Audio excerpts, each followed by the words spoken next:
बिस्मिल्लाहिर्रहमानिर्रहीम। क्रिकेट दे मायनाज commentator young commentator मेरे नाल मौजूद ने अदील नज़ाकत साहब सोशल एक्टिविस्ट भी है ते सोशल मीडिया ते तुसी इन्हां नूं वेखदे हो, इन्हां दी आवाज़ सुनदे हो ग्राउंडां विच बड़ी गरजदार ते बड़ी जानदार आवाज़ और अंदाज़ दे नाल कमेंट्री करदे ने। की कहोगे म्याना चक दे विच जिहड़ी लीग हो रही है 11वां सालाना शोधाए पंजाब पुलिस ਜਿਹੜਾ ਇਵੈਂਟ ਹੋ ਰਿਹਾ ਹੈ ਇਹ ਕਿਹਦਾ ਤੁਹਾਨੂੰ ਲੱਗ ਰਿਹਾ ਹੈ? ਬਿਸਮਿਲ੍ਲਾਹਿਰਰਹਿਮਾਨਿਰਰਹੀਮ ਜੀ, ਸਭ ਤੋਂ ਪਹਿਲੇ ਤੇ ਤੁਹਾਡਾ ਬਹੁਤ ਸ਼ੁਕਰੀਆ, ਤੁਹਾਡੀ ਪੂਰੀ ਟੀਮ ਦਾ ਬਹੁਤ ਸ਼ੁਕਰੀਆ ਕਿ ਤੁਸੀਂ ਇਸ ਕਾਬਲ ਸਮਝਿਆ। ਜਨਾਬ ਮਿਆਨਾ ਚੱਕ ਸੁਪਰ ਲੀਗ ਜਿਸ ਦਾ 11ਵਾਂ ਸੀਜ਼ਨ ਆਪਣੀ ਆਪੋ-ਤਾਪ ਦੇ ਨਾਲ ਸ਼ੁਰੂ ਹੈ ਤੇ ਸਭ ਤੋਂ ਮਜ਼ੇ ਦੀ ਗੱਲ ਇੱਥੇ ਇਹ ਵੇ ਕਿ ਜਨਾਬ ਪੂਰੇ ਗੁਜਰਾਤ ਤੋਂ ਜਿਹੜੇ ਮਾਇਆ ਨਾਜ਼ ਬੈਟਸਮੈਨ ਨੇ, ਮਾਇਆ ਨਾਜ਼ ਬੋਲਰ ਨੇ ਅੱਜ ਸਾਡੇ ਇਸ ਲੀਗ ਦਾ ਹਿੱਸਾ ਨੇ। ਤੇ ਸਭ ਤੋਂ ਮਜ਼ੇਦਾਰ ਗੱਲ ਇਹ ਵੇ ਕਿ ਮੇਰੇ ਵਾਸਤੇ ਮੈਂ ਕਹਿੰਦਾ ਬੜੇ ਓਨਰ ਦੀ ਗੱਲ ਹੈ ਕਿ ਸੈਯਦ ਆਸਿਫ ਬੁਖਾਰੀ ਸਾਹਿਬ ਜਿਹੜੇ ਸਾਡੇ ਲੇਜੈਂਡ ਕਮੈਂਟੇਟਰ ਉਹ ਵੀ ਤਸ਼ਰੀਫ ਲੈ ਕੇ ਆਏ ਨੇ ਤੇ ਜਨਾਬ ਬੜਾ ਅੱਛਾ ਜਿਹੜਾ ਲੱਗ ਰਿਹਾ, ਮੌਸਮ ਬੜਾ ਅੱਛਾ ਬਣ ਚੁੱਕਿਆ। ਸ਼ਾਇਦ ਕਿੰਨੇ ਕ੍ਰਿਕਟਰਾਂ ਦਾ ਜਿਹੜਾ ਸ਼ਾਇਦ ਕਿੰਨੇ ਕ੍ਰਿਕਟ ਫਰਦਨ ਆ ਰਹੇ ਨੇ, ਸਭ ਨੂੰ ਮੈਂ ਖੁਸ਼ਾਮਦੀਦ ਵੀ ਕਹਿਣਾ ਵਾ। ਤੇ ਗਰਾਊਂਡ ਦੀ ਜਿਹੜੀ ਸੂਰਤ ਹਾਲ ਇਹ ਵੇਖ ਜਨਾਬ, ਪਹਿਲਾ ਮੈਚ ਤੁਸੀਂ ਵੇਖਿਆ ਹੈ ਕਿ ਮਾਸ਼ਾਅੱਲਾ ਬੜਾ ਬਿਹਤਰੀਨ ਮੈਚ ਹੋਇਆ। ਉਸ ਤੋਂ ਬਾਅਦ ਦੂਸਰੇ ਮੈਚ ਵਾਸਤੇ ਵੀ ਦੋਵੇਂ ਟੀਮਾਂ ਬਿਲਕੁਲ ਗਰਾਊਂਡ ਦੇ ਵਿੱਚ ਮੌਜੂਦ ਨੇ ਤੇ ਇਨਸ਼ਾਅੱਲਾ ਤਾਲਾ ਇਹ ਜਿਹੜਾ ਟੂਰਨਾਮੈਂਟ ਇੱਕ ਯਾਦਗਾਰ ਤਾਰੀਖੀ ਟੂਰਨਾਮੈਂਟ ਲਾਲਾ ਮੂਸਾ ਦੀ ਤਾਰੀਖ ਦੇ ਵਿੱਚ ਜਿਹੜੀਆਂ ਵੱਡੀਆਂ ਲੀਗਾਂ ਹੁੰਦੀਆਂ ਨੇ ਉਹਦੇ ਵਿੱਚ ਜਨਾਬ ਇਹਦਾ ਨਾਮ ਪਕਾਇਆ ਜੀ। ਅਦੀਲ ਸਾਹਿਬ ਤੁਸੀਂ ਕੁਝ ਅਰਸਾ ਪਹਿਲੇ ਨਾ ਕਮੈਂਟਰੀ ਸ਼ੁਰੂ ਕੀਤੀ ਹੈ ਜੀ ਤੇ ਕਿਸ ਤਰ੍ਹਾਂ ਤੁਹਾਨੂੰ ਸ਼ੌਕ ਪੈਦਾ ਹੋਇਆ ਹੈ? ਮੈਂ ਜਾਣਨਾ ਚਾਹਾਂਗਾ ਮੇਰੇ ਫਾਰਵਰਜ਼ ਵੇਖਣ ਤੇ ਇਸ ਤਰਫ ਇੱਕ ਰੁਝਾਨ ਪੈਦਾ ਹੋਵੇ ਕਿ ਕਮੈਂਟਰੀ ਇੱਕ ਅੱਛਾ ਸ਼ੁਗਲ ਹੈ। ਜੀ ਕਮੈਂਟਰੀ ਦਾ ਆਗਾਜ਼ ਸਾਡੇ ਗਾਉਂ ਦੇ ਵਿੱਚ ਇੱਕ ਟੂਰਨਾਮੈਂਟ ਹੋ ਰਿਹਾ ਸੀ ਤੇ ਸਾਡਾ ਕਮੈਂਟੇਟਰ ਜਿਹੜਾ ਉਹ ਕਿਸੇ ਮਸਰੂਫੀਅਤ ਦੇ ਵਿੱਚ ਨਹੀਂ ਆ ਸਕਿਆ। ਮੇਰੀ ਥੋੜੀ ਆਵਾਜ਼ ਸੀ, ਅੱਲਾਹ ਤਾਲਾ ਨੇ ਥੋੜੀ ਬਹੁਤੀ ਆਵਾਜ਼ ਦਿੱਤੀ ਸੀ, ਉਹ ਮੈਂ ਜਨਾਬ ਕਮੈਂਟਰੀ ਕੀਤੀ। ਉਸ ਦੇ ਬਾਅਦ ਫਿਰ ਦੋਸਤਾਂ ਨੇ ਮੈਨੂੰ ਆਖਿਆ ਯਾਰ ਤੂੰ ਕਮੈਂਟਰੀ ਦੇ ਸ਼ੋਬੇ 'ਚ ਆ, ਤੇਰੀ ਆਵਾਜ਼ ਅੱਛੀ ਹੈ, ਤੈਨੂੰ ਅੱਲਾਹ ਪਾਕ ਇੱਜ਼ਤ ਦੇਣ ਦੇ। ਤੇ ਮੈਂ ਜਨਾਬ ਆਹਿਸਤਾ ਆਹਿਸਤਾ ਕਮੈਂਟਰੀ ਦੇ ਸ਼ੋਬੇ 'ਚ ਆਇਆ। ਕੁਝ ਜਿਤਨੇ ਸਾਡੇ ਲੇਜੈਂਡ ਨੇ ਉਹਨਾਂ ਨੇ ਮੈਨੂੰ ਸਪੋਰਟ ਕੀਤਾ, ਮੇਰੇ ਯਾਰਾਂ ਦੋਸਤਾਂ ਨੇ ਮੈਨੂੰ ਸਪੋਰਟ ਕੀਤਾ ਤੇ ਉਸ ਤੋਂ ਬਾਅਦ ਕਿਸ ਕਮੈਂਟੇਟਰ ਨੂੰ ਤੁਸੀਂ ਫਾਲੋ ਕਰਦੇ ਹੋ? ਬਹੁਤ ਅਗਰ ਤੁਸੀਂ ਇੰਟਰਨੈਸ਼ਨਲ ਲੈਵਲ ਦੇ ਕਮੈਂਟਰੀ ਦੀ ਗੱਲ ਕਰ ਰਹੇ ਹੋ ਤੇ ਮੈਂ ਵੈਸਟ ਇੰਡੀਜ਼ ਤੋਂ ਤਾਲੁਕ ਹੈ ਜੀ ਆਇਨ ਬੁਸ਼ਪ ਜੀ। ਆਇਨ ਬੁਸ਼ਪ ਨੂੰ ਮੈਂ ਬੜਾ ਜਿਹੜਾ ਸਪੋਰਟ ਕਰਦਾ। ਏਸ਼ੀਆ ਔਰ ਪਾਕਿਸਤਾਨ ਦੇ ਤੁਸੀਂ ਬਤਾਇਆ ਮਾਈ ਫੇਵਰਿਟ ਯਾਨੀ ਕਿ ਵਨ ਐਂਡ ਓਨਲੀ ਰਮੀਜ਼ ਰਾਜਾ ਮੈਨੂੰ ਬੜਾ ਪਸੰਦ। ਔਰ ਲੋਕਲੀ ਸਤਹ ਤੇ ਡਿਸਟ੍ਰਿਕਟ ਲੈਵਲ ਤੇ ਕਿਹਨੂੰ ਤੁਸੀਂ ਜਨਾ ਪਸੰਦ ਕਰਦੇ ਹੋ, ਫਾਲੋ ਕਰਦੇ ਹੋ? ਲੋਕਲੀ ਲੈਵਲ ਤੇ ਟੇਬਲ ਕ੍ਰਿਕਟ ਦੀ ਗੱਲ ਕੀਤੀ ਜਾਏ ਤਾਂ ਜਨਾਬ ਸੈਯਦ ਆਸਿਫ ਬੁਖਾਰੀ ਸਾਹਿਬ ਅੱਛੇ ਕਮੈਂਟੇਟਰ ਨੇ ਮਾਸ਼ਾਅੱਲਾ ਜੀ। ਵੀਰ ਤੁਸੀਂ ਵੇਖ ਸਕਦੇ ਹੋ ਉਹਨਾਂ ਨਾਲ ਮਿਲਨੇ ਵੀ ਆ ਤੋ ਇਹਨਾਂ ਨੂੰ ਲੋਕਲੀ ਜਿਹੜਾ ਫਾਲੋ ਕਰਦੇ ਹੋ? ਜੀ ਬਿਲਕੁਲ। ਅੱਛਾ, ਇਹਨਾਂ ਦੀ ਕਿਹੜੀ ਹੌਬੀ ਤੁਹਾਨੂੰ ਸ਼ਾਹ ਸਾਹਿਬ ਦੀ ਚੰਗੀ ਲੱਗਦੀ? ਜਨਾਬ ਮੈਂ ਨਹੀਂ, ਤਕਰੀਬਨ ਜਿਹੜਾ ਕੋਈ ਵੀ ਨਵਾਂ ਕਮੈਂਟੇਟਰ ਹੈ, ਕੋਈ ਵੀ ਯੰਗ ਜਿਹੜਾ ਕਮੈਂਟਰੀ ਦੇ ਸ਼ੋਬੇ ਚ ਆਉਂਦਾ ਉਹ ਸਾਰੇ ਜਨਾਬ ਸੈਯਦ ਆਸਿਫ ਬੁਖਾਰੀ ਸਾਹਿਬ ਨੂੰ ਫਾਲੋ ਕਰਕੇ ਹੀ ਮੈਦਾਨਾਂ ਦੇ ਵਿੱਚ ਕਮੈਂਟਰੀ ਕਰ ਰਹੇ ਨੇ। ਤੇ ਇਹਨਾਂ ਦੀ ਸਭ ਤੋਂ ਜਿਹੜੀ ਅੱਛੀ ਬਾਤ ਹੈ ਉਹ ਇਹ ਵੇ ਕਿ ਜਨਾਬ ਨੌਜਵਾਨਾਂ ਨੂੰ ਕ੍ਰਿਕਟਰ ਹੋਵੇ, ਕਮੈਂਟੇਟਰ ਹੋਵੇ, ਐਂਕਰ ਹੋਵੇ, ਕੋਈ ਵੀ ਸ਼ੋਬਾ ਹੋਵੇ ਉਹਨੂੰ ਜਨਾਬ ਸਪੋਰਟ ਕਰਦੇ ਨੇ, ਉਹਨਾਂ ਨੂੰ ਚੀਜ਼ਾਂ ਦੱਸਦੇ ਨੇ, ਉਹਨਾਂ ਨੂੰ ਦੱਸਦੇ ਨੇ ਕਿ ਯਾਰ ਇੰਜ ਨਹੀਂ ਆਈ ਤੁਸੀਂ ਕਰੋ ਤੇ ਇਨਸ਼ਾਅੱਲਾ ਤਾਲਾ ਅੱਲਾਹ ਤਾਲਾ ਤੁਹਾਨੂੰ ਮਜ਼ੀਦ ਇਸਤਾਨ ਦੇਵੇਗਾ। ਜੀ ਸ਼ਾਹ ਸਾਹਿਬ ਤੁਸੀਂ ਕੀ ਕਹੋਗੇ ਜਿਹੜੇ ਯੰਗ ਕਮੈਂਟੇਟਰ ਨੇ ਇਸ ਫੀਲਡ ਆਣਾ ਚਾਹੁੰਦੇ ਨੇ, ਸ਼ੌਕ ਵੀ ਹੈ, ਕ੍ਰਿਕਟ ਇੱਕ ਗਲੈਮਰਸ ਹੈ, ਤੁਸੀਂ ਯੰਗ ਜਿਹੜਾ ਕਮੈਂਟੇਟਰ ਨੂੰ ਕੀ ਪੈਗਾਮ ਦੇਵੋਗੇ? ਔਰ ਤੁਹਾਨੂੰ ਲੋਕ ਫਾਲੋ ਵੀ ਕਰਦੇ ਨੇ, ਤੁਹਾਨੂੰ ਯੰਗ ਫਾਲੋ ਵੀ ਕਰਦੇ ਨੇ। ਬਹੁਤ ਸ਼ੁਕਰੀਆ ਤੁਹਾਡਾ। ਦੇਖੋ ਕੋਈ ਵੀ ਫੀਲਡ ਹੈ ਤੇ ਉਹਦੇ ਵਿੱਚ ਸ਼ੌਕ ਤੋਂ ਬਗੈਰ ਤੇ ਜ਼ਿਆਦਾ ਅੱਛੀ ਪਰਫਾਰਮੈਂਸ ਨਹੀਂ ਰਹਿੰਦੀ ਹੈ। ਅਗਰ ਸ਼ੌਕ ਵੀ ਹੈ ਔਰ ਫਿਰ ਤੁਹਾਡਾ ਅਗਰ ਜੌਬ ਬਣ ਜਾਂਦੀ ਹੈ ਤੇ ਇਸ ਤੋਂ ਵੱਡੀ ਨਿਆਮਤ ਵੀ ਕੋਈ ਨਹੀਂ ਹੈ।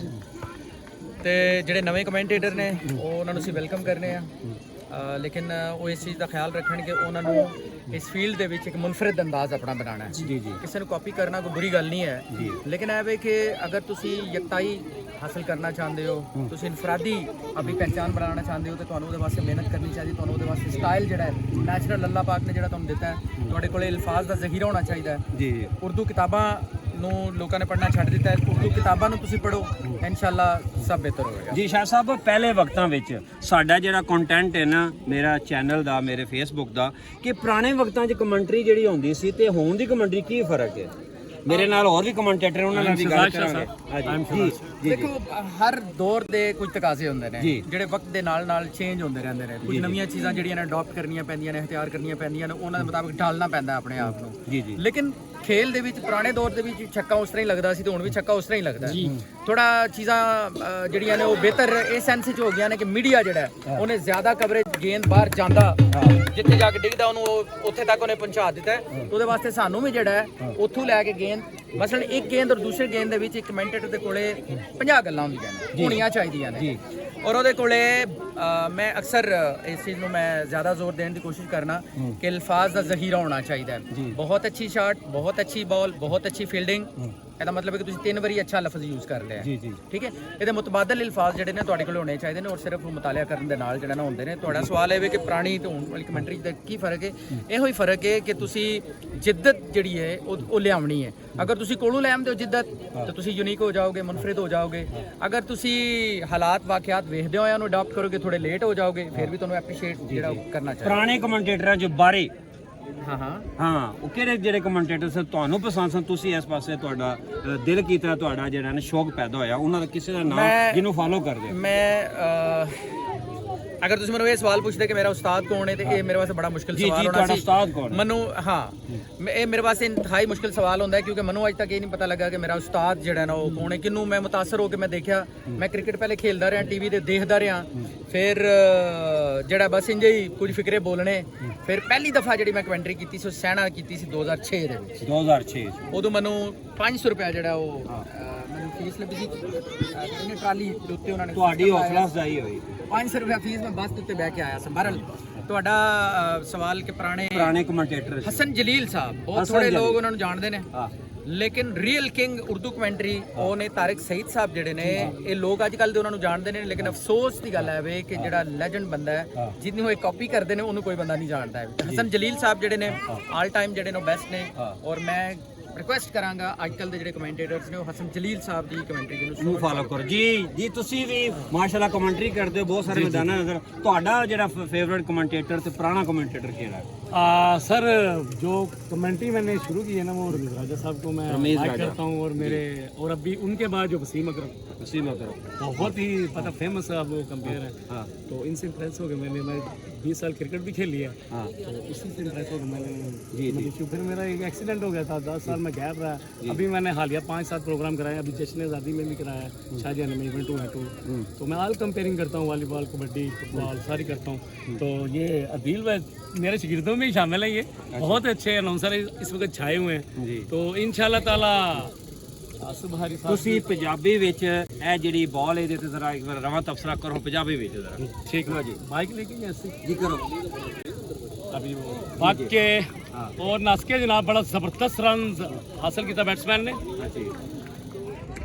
ਜੀ ਲੋ ਜੀ ਪੰਜਾਬੀ ਵਿੱਚ ਤੁਸੀਂ ਉਰਦੂ ਵਿੱਚ ਕਮੈਂਟਰੀ ਕਰਦੇ ਹੋ, ਸ਼ਾਹ ਸਾਹਿਬ ਉਰਦੂ ਵਿੱਚ ਕਰਦੇ ਨੇ, ਅੰਗਰੇਜ਼ੀ ਵਿੱਚ ਕਰਦੇ ਨੇ, ਬੜਾ ਜ਼ਬਰਦਸਤ ਇਹਨਾਂ ਦਾ ਐਕਸੈਂਟ ਹੈ, ਲੇਕਿਨ ਤੁਸੀਂ ਪੰਜਾਬੀ ਕਰਕੇ जी मैं ਸਾਡੇ ਦੇਖੋ ਸੁਣਨ आई लाइक इट, ਮਜ਼ਾ ਆਵੇਗਾ। बिल्कुल ਜੀ ਜੀ असली ये बालर का नाम क्या अदिल पता अली सुफियान है ਅਲੀ ਸੁਫੀਨ। अली सुफियान बॉलर बहुत ही शानदार लीग जी। शोधा है पुलिस सुपर लीग सीजन 11 आए ने जी रन अप दिया, अंपायर क्रॉस किया जी और बहुत जबरदस्त गेंद बोल्ड करता जी, बोल्ड बैटर बोल्ड हो गए जी। ਜੀ ਜੀ ਸ਼ਾਹ ਸਾਹਿਬ ਤੁਸੀਂ ਪੰਜਾਬੀ ਜ਼ਰਾ ਇਹਦੇ ਥੋੜਾ ਤਬਸਰਾ ਜ਼ਰਾ ਰਾਏ ਦਿਓ ਜਿਹੜੀ ਇਹ ਵਿਕਟ ਲਈ ਹੈ ਬॉलर ਨੇ। ਹਾਂ ਜੀ ਸ਼ਾਹ ਸਾਹਿਬ ਦੇਖ ਨਹੀਂ ਸਕਿਆ ਹੈ ਵੀ। ਜੀ ਜੀ ਨੈਕਸਟ ਜਨਰਲ ਤਬਸਰਾ ਕਰ ਦਿਓ ਮੈਚ ਤੇ। ਬਿਲਕੁਲ ਜੀ, ਮਿਆਨਾ ਚੱਕ ਦੀ ਜਿਹੜੀ ਧਰਤੀ ਹੈ ਇਸ ਵਕਤ ਰੰਗ ਬਰੰਗੀ ਹੈ। ਕ੍ਰਿਕਟ ਦੇ ਜਿਹੜੇ ਚਾਹਣ ਵਾਲੇ ਲੋਕ ਨੇ, ਕ੍ਰਿਕਟ ਖੇਡਣ ਵਾਲੇ ਜਿਹੜੇ ਲੋਕ ਨੇ ਇੱਥੇ ਬਿਲਕੁਲ ਆਏ ਨੇ ਔਰ ਇਹਨਾਂ ਸਾਰਿਆਂ ਨੂੰ ਅਸੀਂ ਜੀ ਆਇਆਂ ਨੂੰ ਕਹਿੰਦੇ ਆ। ਸਰ ਬਿਸਮਿਲ੍ਲਾ ਕਹਿੰਦੇ ਆ। ਗੇਂਦ ਜਿਹੜੀ ਹੈ ਕਿ ਬੜੀ ਤੇਜ਼ ਸੁੱਟੀ ਸੀ, ਜਿਹੜਾ ਬੱਲੇਬਾਜ਼ ਹੈ ਉਹਨੇ ਕ੍ਰਾਸ ਦਾ ਲਾਈਨ ਜਾ ਕੇ ਖੇਡਣ ਦੀ ਕੋਸ਼ਿਸ਼ ਕੀਤੀ, ਨਜ਼ਰਾਂ ਹਟਾਈਆਂ ਤੇ ਬਾਲ ਨੂੰ ਮੌਕਾ ਲੱਗ ਗਿਆ, ਵਿਕਟਾਂ ਉਡਾ ਕੇ ਰੱਖ ਛੜੀਆਂ। ਸੋ ਪਹਿਲਾ ਝਟਕਾ ਲੱਗਾ ਜਿਹੜਾ ਬੈਟਿੰਗ ਸਾਈਡ ਨੂੰ। ਯਾਦ ਰਹੇ ਕਿ ਟਾਸ ਜਿੱਤੀ ਸੀ ਫੀਲਡਿੰਗ ਸਾਈਡ ਨੇ ਤੇ ਪਹਿਲੇ ਬੋਲਿੰਗ ਕਰਨ ਦਾ ਫੈਸਲਾ ਕੀਤਾ ਸੀ। ਉਹਨਾਂ ਦਾ ਇਹ ਕਹਿਣਾ ਸੀ ਕਿ 80 ਰਨ ਤੱਕ ਅਸੀਂ ਰੋਕਾਂਗੇ। ਦੇਖਦੇ ਹਾਂ ਕਿ ਹੁਣ ਇਹਦੇ ਵਿੱਚ ਕਾਮਯਾਬ ਹੁੰਦੇ ਨੇ ਜਾਂ ਨਹੀਂ ਹੁੰਦੇ। ਜੀ ਲੋ ਜੀ ਅਸੀਂ ਤੁਹਾਨੂੰ 3 ਤੋਂ 4 ਮਾਈਨਾਸ ਕਮੈਂਟੇਟਰ ਦੇ ਨਾਲ ਮਿਲਾਇਆ ਹੈ। ਉਹਨਾਂ ਦੇ ਥਾਟ, ਉਹਨਾਂ ਦਾ ਵਿਜ਼ਨ ਤੇ ਉਹਨਾਂ ਦੀ ਐਕਸਪ੍ਰੈਸ਼ਨ ਤੁਸੀਂ ਸੁਣੀ ਹੈ ਤੇ ਪੰਜਾਬੀ 'ਚ ਉਹਨਾਂ ਦਾ ਰਵਾਂ ਤਬਸਰਾ ਵੀ ਵੇਖਿਆ ਹੈ। ਤੁਸੀਂ ਕਿਹਨੂੰ ਲਾਈਕ ਕਰਦੇ ਹੋ, ਕਿਹਨੂੰ ਫਾਲੋ ਕਰਦੇ ਹੋ, ਕਮੈਂਟ ਕਰਕੇ ਜ਼ਰੂਰ ਦੱਸਿਓ।